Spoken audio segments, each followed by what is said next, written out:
पटना के बेउर और फुलवारी जेल में छापेमारी। 3 घंटे से अधिक चली छापेमारी। डीएम के निर्देश पर 2 अलग-अलग टीमें बनाई गई। पटना के बेउर जेल और फुलवारी जेल में शनिवार की सुबह छापेमारी की गई। सुबह 6 बजे के आसपास छापेमारी से जेल में हड़कंप मच गया। जेल के अंदर वार्ड समेत सभी सेल के जांच पदाधिकारी के द्वारा की गई। एक-एक बंदियों को सर्च किया गया। पटना जिलाधिकारी के निर्देश पर छापेमारी को लेकर 2 अलग-अलग टीमें गठित की गई थी।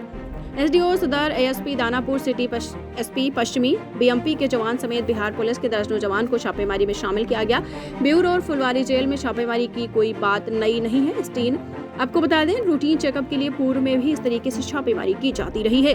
इस बार भी दशहरा पूजा समेत रूटीन चेक को लेकर छापेमारी की गई। हालांकि छापेमारी में बरामदगी क्या हुई है, इसका खुलासा अभी नहीं हुआ है। तो आपको बताते चले, पटना के बेउर और फुलवारी जेल में छापेमारी हुई है। 3 घंटे से अधिक चली है छापेमारी। डीएम के निर्देश पर 2 अलग-अलग टीमें बनाई गई थी। पटना की बेउर जेल और फुलवारी जेल में शनिवार की सुबह छापेमारी की गई। सुबह 6 बजे के आसपास छापेमारी से जेल में हड़कंप मच गया। जेल के अंदर वार्ड समेत सभी सेल के जांच पदाधिकारी के द्वारा जांच की गई। एक-एक बंदियों को सर्च किया गया। पटना जिलाधिकारी के निर्देश पर छापेमारी को लेकर 2 अलग-अलग टीमें गठित की गई। एसडीओ सदर, एएसपी दानापुर सिटी, एसपी पश्चिमी, बीएमपी के जवान समेत बिहार पुलिस के दर्जनों जवान को छापेमारी में शामिल किया गया। बेउर और फुलवारी जेल में छापेमारी कोई नई बात नहीं है। रूटीन चेकअप के लिए पूर्व में भी इस तरीके से छापेमारी की जाती रही है। इस बार भी दशहरा पूजा समेत रूटीन चेक को लेकर छापेमारी की गई।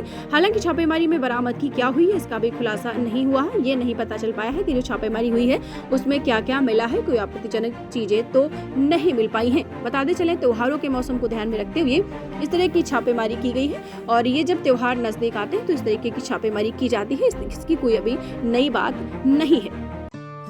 दीक्षांत एडुटेक लाया है दीक्षांत डिजिटल क्लास। दीक्षांत डिजिटल क्लास का उपयोग कर छात्र बना सकते हैं पढ़ाई को बेहद आसान और मजेदार। दीक्षांत डिजिटल क्लास को स्कूल में बैठकर देखना है तो पेन ड्राइव और स्मार्ट टीवी बनेगा सही माध्यम। चलिए अब ये भी जानते हैं कि दीक्षांत डिजिटल क्लास का फी स्ट्रक्चर क्या होगा। नर्सरी से लेकर यूकेजी के लिए 7,000, नर्सरी से लेकर दूसरी कक्षा के लिए 12,000, नर्सरी से लेकर 5वीं तक के लिए 18,000, नर्सरी से लेकर 8वीं तक के लिए 24,000, नर्सरी से लेकर 10वीं तक के लिए 30,000। अगर आपको डेमो करना है तो उसके लिए आप दीक्षांत डिजिटल क्लास के यूट्यूब चैनल को विजिट कर सकते हैं। हमारे यूट्यूब चैनल को सब्सक्राइब और फेसबुक पेज को लाइक करना ना भूले। धन्यवाद।